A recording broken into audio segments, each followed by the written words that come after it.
নমস্কার, আরোহী নিউজ লাইভে আপনাদের সকলকে স্বাগত জানাই। আপনাদের সঙ্গে আমি রয়েছি মাসুমা। শুরু করছি আমার বাংলা। আর শুরুতেই নজর রাখবো যে খবরের দিকে। গোয়ালতোড়ের উখলা গ্রাম পঞ্চায়েত লাগোয়া একটি জঙ্গলে পুলিশের তল্লাশি এবং তল্লাশি চালিয়ে সেখানকার মাটি খুঁড়ে উদ্ধার হয় প্রায় 30টি বন্দুক। যেমনটা জানা গিয়েছে, শুক্রবার গোপন সূত্রে খবর পেয়ে ওই এলাকায় তল্লাশি চালায় গোয়ালতোড় থানার পুলিশ। সেখান থেকে মাটি খুঁড়ে উদ্ধার এই বিপুল পরিমাণ অস্ত্র। বন্দুকগুলি কম্বলে মুড়ে পলিথিনের বস্তায় মাটির নিচে চাপা ছিল। গভীর জঙ্গলে এত বিপুল পরিমাণ অস্ত্র কারা মজুত করে রেখেছিল তা খতিয়ে দেখছে পুলিশ। এদিকে একসঙ্গে এত বন্দুক উদ্ধার হওয়ায় চাঞ্চল্য ছড়িয়েছে এলাকায়।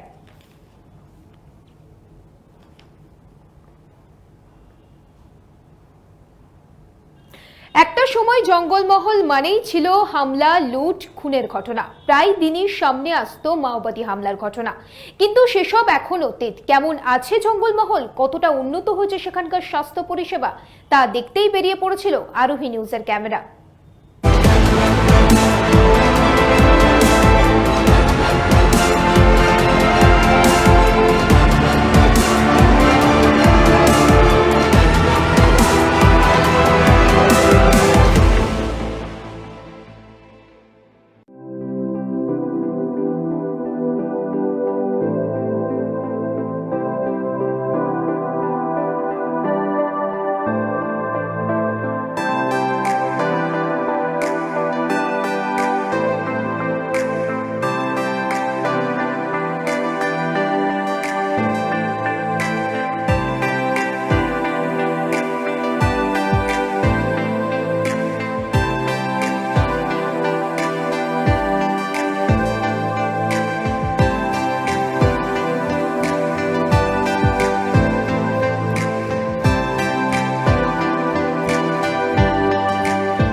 কেমন আছে জঙ্গলমহল তা দেখতেই আমরা চলে এসেছি। আর এই মুহূর্তে আমরা যেখানে দাঁড়িয়ে আছি শিলদা স্বাস্থ্যকেন্দ্র, কিন্তু সেটা বিষয় নয়। বিষয় যেটা, এই প্রাথমিক স্বাস্থ্য কেন্দ্রেই যে জায়গাটা আপনারা দেখছেন, একটা সময় ছিল ইএফআরদের ক্যাম্প।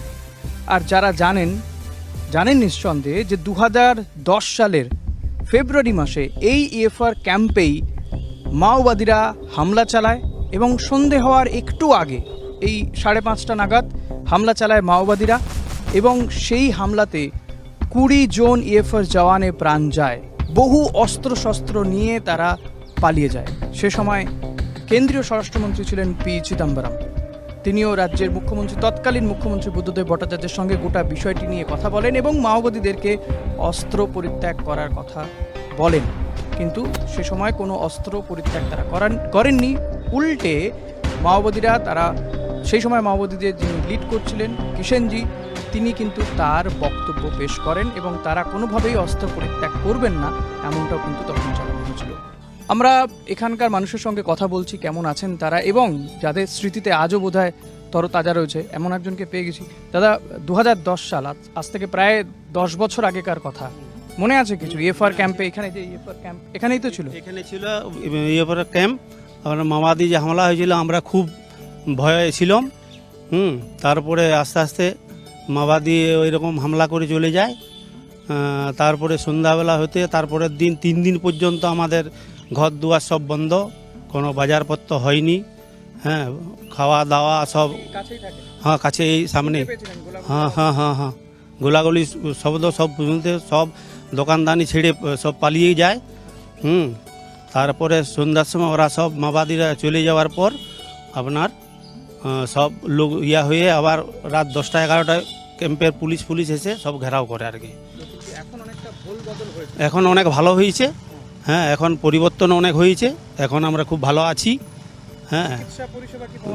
চিকিৎসা পরিষেবা ভালো পাওয়া যায়। কোনো অসুবিধা হয়নি আমাদের। আগে খুব ভয়ে কেটেছে আমাদের। প্রাথমিক স্বাস্থ্যকেন্দ্র তৈরি হয়েছে এবং যদিও এটা ছিলই, স্বাস্থ্যকেন্দ্র ছিল, কিন্তু অনেকটা ভুল বদল হয়েছে। এবং যেমনটা উনি জানাচ্ছিলেন যে এখানকার চিকিৎসা পরিষেবা আগের থেকে অনেকটাই উন্নত হয়েছে। চিকিৎসা পরিষেবা মিলছে, মহিলারা আসছেন, তারা চিকিৎসা পাচ্ছেন, চিকিৎসকরা তাদের সঙ্গে কথা বলছেন এবং তাদের যে চিকিৎসা পরিষেবা দরকার সেটা তারা পাচ্ছেন। কি দেখাতে এসেছিলেন এখানে? আমার হাই প্রেসার। High pressure. ডাক্তাররা দেখলেন? হ্যাঁ, দেখলে। আচ্ছা, ওষুধ দিয়েছেন? হ্যাঁ, এখানে সব চিকিৎসা পাওয়া যায়? কিগুলো সবগুলোই তো করে বাবা, আমি কি বুড়া মানুষ জানি না এত সব। আচ্ছা, আপনি বার্ধক্য ভাতা পান? হ্যাঁ পান? হ্যাঁ সরকার যে টাকা দেয় তো? হ্যাঁ। আচ্ছা আচ্ছা।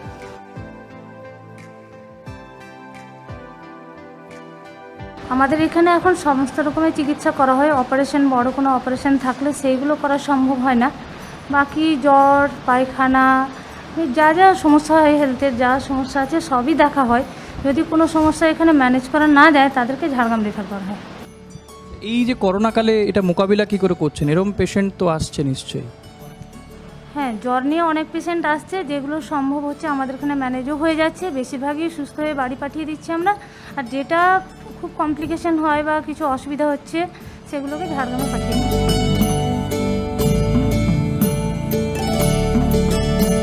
রাস্তাঘাট হয়েছে, স্বাস্থ্যকেন্দ্র হয়েছে, চিকিৎসা পরিষেবাও পাওয়া যাচ্ছে, তবু অভিযোগ থাকবে এবং সেই অভিযোগকে মাথায় রেখেই শাসক দল তারা তাদের মতন করে দল সাজাচ্ছে। যদিও লোকসভা ভোটে একটা ধাক্কা তারা পেয়েছে, বিধানসভা ভোটে সেই ধাক্কা তারা কতটা কাটিয়ে উঠতে পারে সেদিকে তো নজর থাকবেই। তবে আপাতত জঙ্গলমহলের আমরা যে ছবি আপনাদের সামনে তুলে ধরছি শিলদা ক্যাম্প থেকে, অর্থাৎ শিলদার যে ক্যাম্প ছিল ইএফআর ক্যাম্প, যেটি স্বাস্থ্যকেন্দ্র ছিল, যেটির ভুল বদল হয়েছে, সেখানে চিকিৎসা পরিষেবা পাওয়া যাচ্ছে, সেই ছবি আপনারা দেখতে পেলেন আরোহী নিউজে। ক্যামেরায় নিহার এবং অরূপের সঙ্গে ঋষিকেশ, আরোহী নিউজ, শিলদা।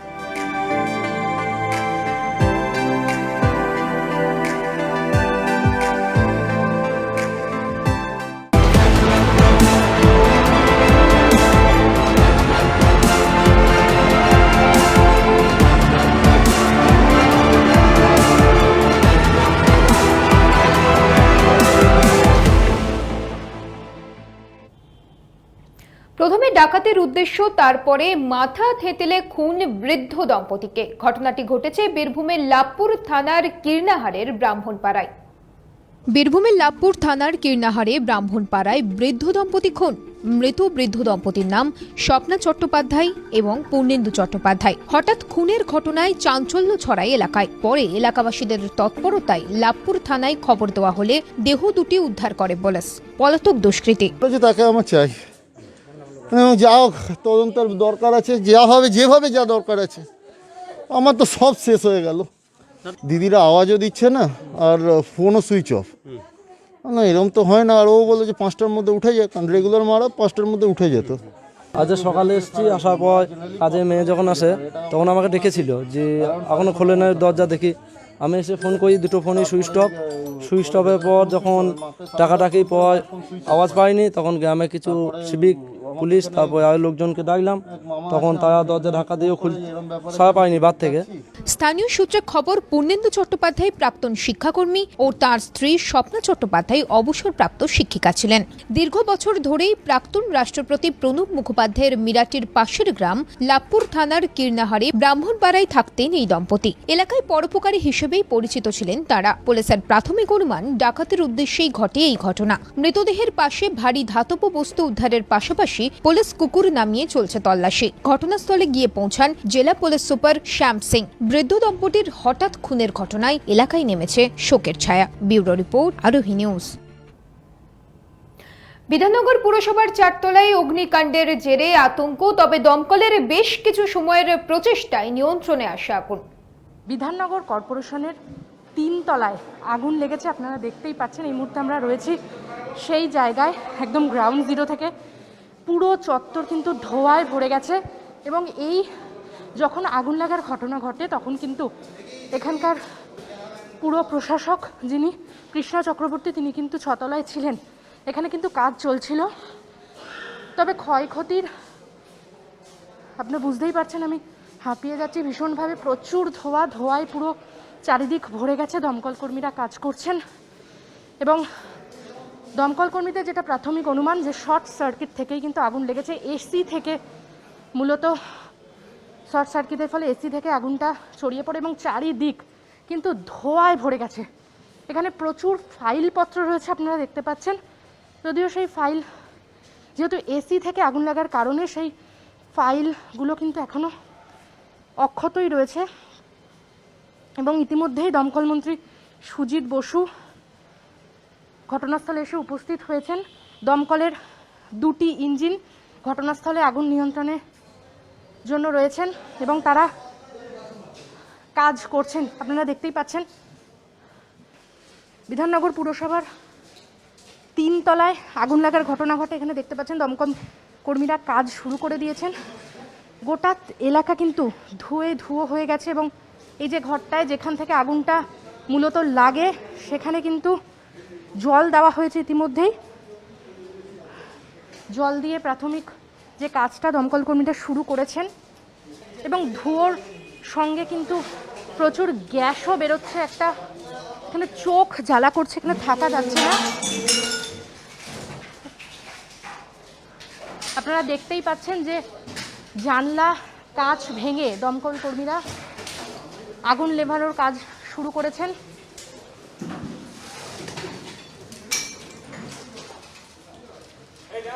কৃষ্ণা এখানকার মেয়র কৃষ্ণা চক্রবর্তী তিনি জানিয়েছেন অলরেডি আমাদের ফায়ার সার্ভিসের কাজ হচ্ছে, ডিপার্টমেন্টেরও সব লোকেরা কাজ অলরেডি আগুন কন্ট্রোল করে ফেলেছি আমরা। এখন যে কাজটা হচ্ছে আমাদের যে এটাকে ঠান্ডা করে দেওয়া এবং স্মোক একটু আছে স্মোকটাকে বার করে দেওয়া, কাঁচ ফাঁচগুলো ভেঙে স্মোকটাকে বার করে দেওয়া। এইটাই সৌভাগ্য, কোনো লোক আটকে যায়নি, কোনো লোকের কোনো ক্ষতি হয়নি। হঠাৎ আমার এক স্টাফ বললো আগুন লেগেছে। হ্যাঁ সবাই ছিলাম, আমি একদম 6 তলায় ছিলাম, সে শুনলাম। তারপরে আমরা ওই দেখি বাবু চল তারপরে আমাদের যেখানে আগুনে নেভানোর যে সিস্টেম সেটা দিয়ে প্রথমে, তারপরে ফায়ার ব্রিগেডকে জানাই এবং তার ফলে ফায়ার আসে খুব সঙ্গে। খুব অল্প আমাদের একটু কাঁচ আর একটা এসি মোস্ট প্রবাবলি সেটাই খারাপ হবার আশঙ্কা। মূলত শর্ট সার্কিট থেকে আগুন লাগার ফলে আগুন কিন্তু খুব বেশি ছড়িয়ে পড়েনি এবং যেহেতু এখানে পুরসভার আধিকারিকরা এবং কৃষ্ণা চক্রবর্তী যিনি পুরো প্রশাসক তিনি এই বিল্ডিংয়ে উপস্থিত ছিলেন, তাই তৎক্ষণাৎ কিন্তু তিনি দমকলে খবর দেন এবং দমকল মন্ত্রী সুজিত বসুকেও খবর দেন এবং তড়িঘড়ি দমকলের 2টি ইঞ্জিন এসে কিন্তু আগুন নিয়ন্ত্রণে সক্ষম হয়েছে। আপনারা দেখতেই পাচ্ছেন। তবে কিছু কিছু পকেট রয়ে গিয়েছে যেগুলো ইতিমধ্যেই অ্যারেস্ট করা গেছে, দমকল কর্মীরা অ্যারেস্ট করেছেন। ক্যামেরায় অরূপ পালের সঙ্গে নিবেদিতা দে, আরোহী নিউজ, কলকাতা। এখন সময় একটা ছোট্ট বিরতির সঙ্গে থাকুন, ফিরে আসছে বিরতির পর।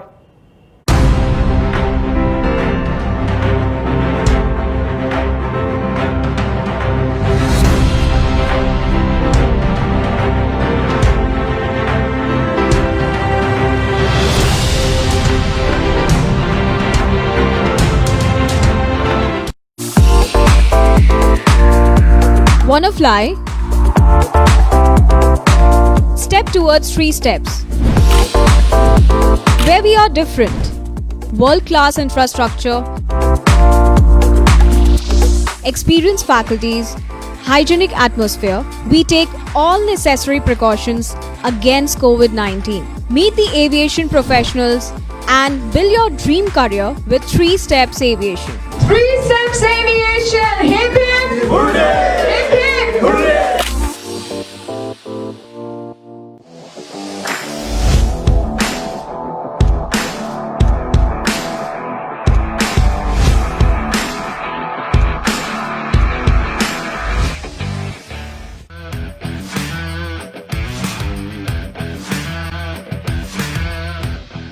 Welcome to Sinha Group of Companies, your genie in a bottle.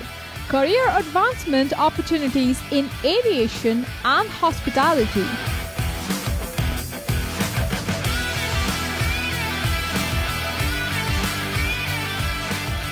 Organic farming, the evolving science of India's healthy future. Digital marketing of the next generation. Income tax consulting and other legal services. Home furnishing and decor, bringing your dream house to life. We know what you desire, so unleash your genie with Sinha Group of Companies and let the magic begin. Sinha Group of Companies, dream with India.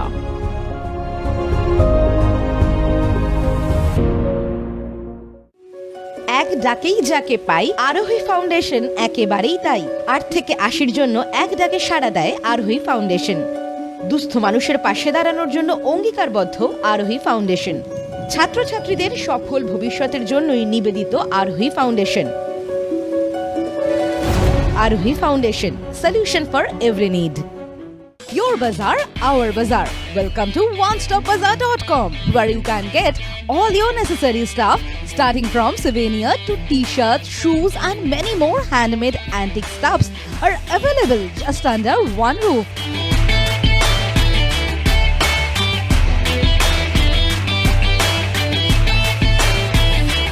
Our stores are available at airports like Kolkata, Guwahati, Imphal, Bagdogra, and you can also find us at City Center too. We are just one click away to serve your need. Visit onestopbazaar.com or www.onestopbazaar.com. Feel the Indiana.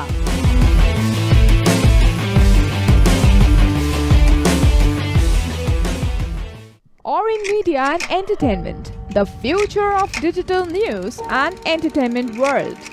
With evolving trends and rising popularity of the online market, our unique production will tick all the boxes in your playlist. We bring you binge-worthy videos that will blow your mind away. Something you just can't miss. Orin Media and Entertainment. Keep binging.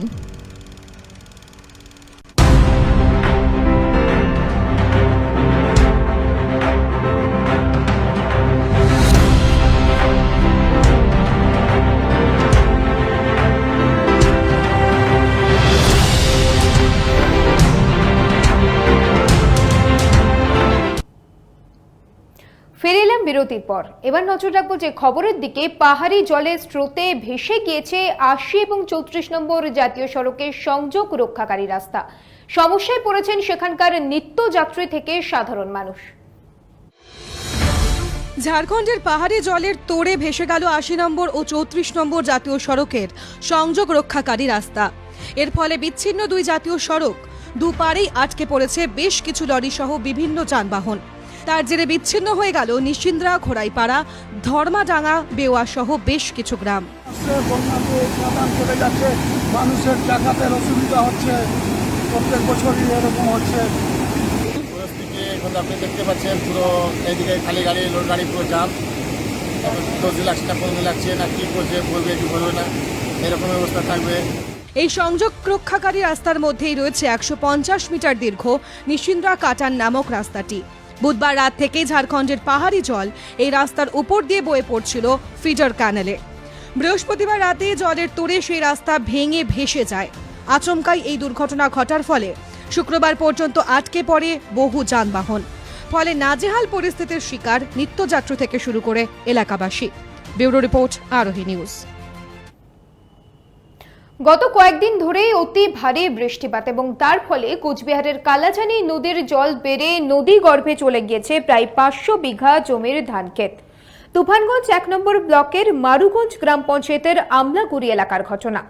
আতঙ্কে জলপাইগুড়ি এলাকার প্রায় ২০০ পরিবার। স্থানীয় সূত্রে খবর যে গত ৩ বছরে বন্যায় প্রায় বহু মানুষ, চাষের জমি ও বসত বাড়ি ঘর নদী গর্ভে চলে গিয়েছে। এই বছরও ঠিক একই অবস্থা।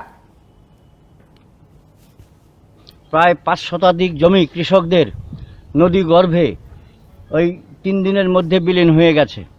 তৎসঙ্গে চাষযোগ্য জমি যারা এখনও চাষবাসের সাথে লিপ্ত হয়ে আছেন এবং জমিতে রোয়া বপন করেছেন, সেই রোয়াগুলো পরপর ৩ বার এই বিগত বর্ষায় এবং বন্যায় এবং ভারী বৃষ্টিতে একদম কর্দমাক্ত হয়ে গেছে। হ্যাঁ, এর আগে জানানো হয়েছে, কোনো স্টেপ নেয়নি এখানে। মোটামুটি এখানে যে জায়গাটা ছিল মোটামুটি না হলে ৫০ বিঘার মতো ভেঙে গেছে।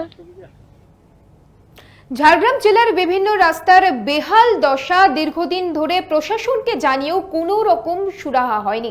স্থানীয় মানুষের দাবি বারবার প্রশাসনকে জানানো সত্ত্বেও তারা মৌখিক আশ্বাস দেয়, কিন্তু কাজের কাজ কিছুই হয় না। ব্লক প্রশাসন ও গ্রাম পঞ্চায়েতকে জানিয়েও কোনো লাভ হয়নি। গ্রামের বেশিরভাগ মানুষই পেশায় দিনমজুর। প্রতিদিন চলে বেঁচে থাকার লড়াই, কিন্তু সেই লড়াইয়ে বাধা হয়ে দাঁড়িয়েছে এলাকার বেহাল রাস্তা। বছরের অন্য সময় কষ্ট করে চলাফেরা করলেও বর্ষায় যেন সেই রাস্তা অসহ্য হয়ে ওঠে। প্রায়শই ঘটে দুর্ঘটনা। প্রশাসনকে জানালে তারা মৌখিক আশ্বাস দিলেও কাজের কাজ কিছুই হয়নি। আইরা প্রাথমিক বিদ্যালয় থেকে প্রায় জঙ্গলগুর্জি মহামিলন মন্দির পর্যন্ত আমাদের এই বেহাল রাস্তায় যাতায়াতে খুবই অসুবিধা হচ্ছে। প্রশাসনকে জানানো হয়েছিল, জানাতে আশ্বাসও দিয়েছিল, কিন্তু আজ অবধি আমাদের রাস্তার কোনো ব্যবস্থা হয়নি। বারবার প্রধান সাহেবাকে, বিডিও সাহেবাকে এবং জেলা পরিষদও জানিয়েছি, কিন্তু এই রাস্তার কোনো সুরাহা হয়নি। অথচ এই রাস্তাটা মেন রাস্তা, হাজরা যাওয়া রাস্তা। হাজরা থেকে খড়গপুর, মেদিনীপুর প্রত্যেক দিন হাজার হাজার মানুষ যাতায়াত করছে এই রাস্তা। কৃষি বিলের বিরোধিতায় রাজ্য জুড়ে বিক্ষোভ। বিরোধীদের কোথাও পথ অবরোধ, আবার কোথাও বিক্ষোভ মিছিল। রাজ্য জুড়ে সরগরম ছিল বিক্ষোভে।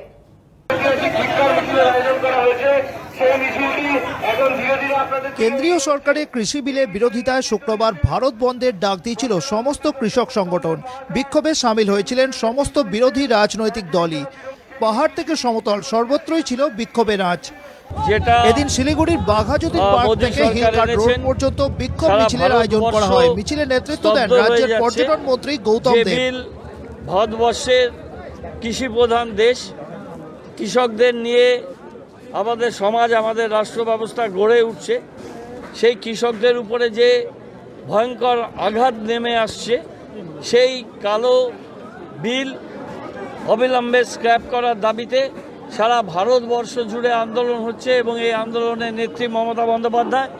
কৃষি বিলের বিরোধিতা করে বনগাঁতে অভিনব বিক্ষোভ দেখালো তৃণমূল কংগ্রেস। বনগাঁর নীলদর্পণ ব্লক তৃণমূল কংগ্রেসের ডাকে কৃষকরা মাথায় টোপা পরে, কেউ সবজির মালা গলায় ঝুলিয়ে বিক্ষোভে সামিল হন। পোড়ানো হয় প্রধানমন্ত্রীর কুশপুত্তলিকা।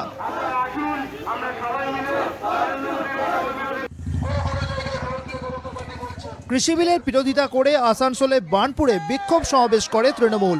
উপস্থিত ছিলেন আসানসোল পুর নিগমের এমআইসি লক্ষণ ঠাকুর সহ স্থানীয় তৃণমূল নেতৃত্ব। কৃষি বিল প্রত্যাহারের দাবিতে শুক্রবার ভাটপাড়ায় যৌথভাবে বিক্ষোভ দেখালো সিপিআইএম ও কংগ্রেস।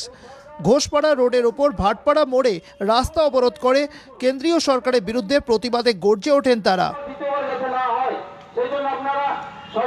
কেন্দ্র বিরোধী বিক্ষোভের আঁচ বোলপুরেও। কংগ্রেস, সিপিএম এবং ডিওয়াইএফআই যৌথ উদ্যোগে বোলপুরের সিনেমাতলা মোড়ে বিক্ষোভে সামিল হন। দেশের স্বার্থে যে সমস্ত সম্পত্তি জাতীয়করণ করা হয়েছিল, কোলারি রেল তো ছিলই আগে, বিদ্যুৎ, এলআইসি, বিভিন্ন দপ্তরে, ব্যাংক, এগুলো কর্পোরেট হাউসকে বিক্রি করে দিচ্ছে।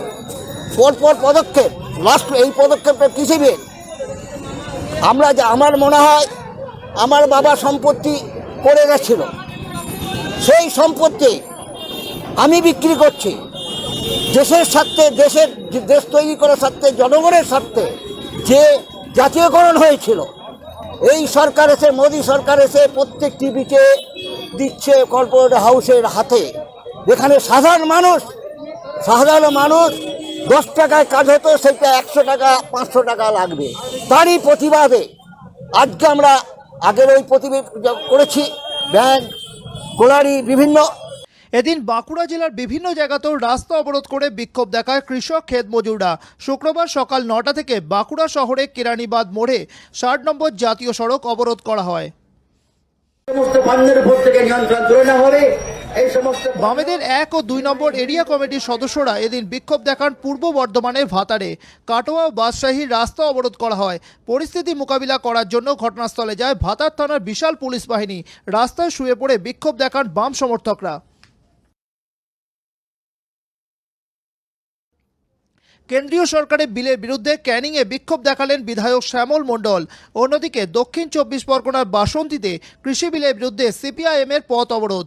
পুলিশের সঙ্গে বচসা প্রাক্তন সেচ মন্ত্রী সুভাষ নস্করের। কৃষি বিলের প্রতিবাদে ঝাড়গ্রামের লোধাশুলিতে 6 নম্বর জাতীয় সড়ক অবরোধ করল সিপিআইএম ও কংগ্রেস। টায়ার জ্বালিয়ে রাস্তার ওপর বসে অবরোধ বিক্ষোভে সামিল হলেন বাম ও কংগ্রেস কর্মীরা।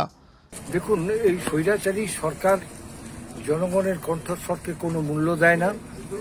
তবে রাস্তায় লড়াইয়ের মাধ্যমেই এই স্বৈরাচারী সরকারকে পরাস্ত করতে হবে।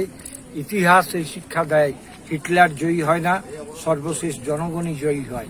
আমরা পার্লামেন্ট লোকসভাকে যখন ওরা, রাজ্যসভাকে, সংসদকে যখন ওরা নিজেদের স্বার্থে স্বৈরাচারী কায়দায় দখল করে নিয়েছে, তখন জনতার কাছে রাজপথে, জনতার দুয়ারে এই আন্দোলন ছড়িয়ে দেওয়া হবে। বিজেপি সরকারের কৃষি সংস্কার বিল প্রত্যাহারের দাবিতে শুক্রবার বাম কংগ্রেস একজোট হয়ে নদিয়ার বিভিন্ন জায়গায় প্রতিবাদ দেখায়। বামেদের তরফ থেকে 34 নম্বর জাতীয় সড়ক অবরোধ করে মোদির কুশপুত্তলিকা দাহ করা হয়। বিক্ষোভে সরগরম ছিল কোচবিহার, আলিপুরদুয়ার, 2 দিনাজপুর সহ রাজ্যের অন্যান্য প্রান্ত। ব্যুরো রিপোর্ট, আরোহী নিউজ। কেন্দ্রীয় কৃষি বিলের প্রতিবাদে একদিকে যেমন রাস্তায় নেমেছে তৃণমূল, সিপিআইএম ও কংগ্রেস, দেশ যখন উত্তাল তখন অন্যদিকে বিজেপির শীর্ষ নেতারা সাধারণ মানুষের সমর্থন আদায়ে প্রচার চালাচ্ছে। শুক্রবার দলের রাজ্য দপ্তরের সর্বভারতীয় বিজেপির মুখপাত্র সম্বিত পাত্র বলেন, স্বাধীনতার পর যারা বছরের পর বছর ক্ষমতায় ছিল তারা কৃষকদের কথা একবারও ভাবেননি। নরেন্দ্র মোদী সরকার যখন কৃষকদের স্বার্থে নয়া আইন নিয়ে এসেছে তখন ওরা প্রতিবাদ শুরু করেছে। এই নয়া বিলের মধ্যে দিয়ে ফোরেরাজ বন্ধ হবে বলে দাবি করেন তিনি। গরিব গরিবই থাক, এটাই চাইছে কৃষি বিল বিরোধী কংগ্রেস, তৃণমূল সহ অন্যান্য বিরোধীরা। वो चाहती है कि पैसा अब, क्योंकि आप प्रेशर में आ गई, उनको लग रहा है कि अच्छा मेरे किसान कहीं कट मनी चाहती है। कृषि चाहे ना, शिल्प चाहे ना, चाहे शुद्ध कट मनी।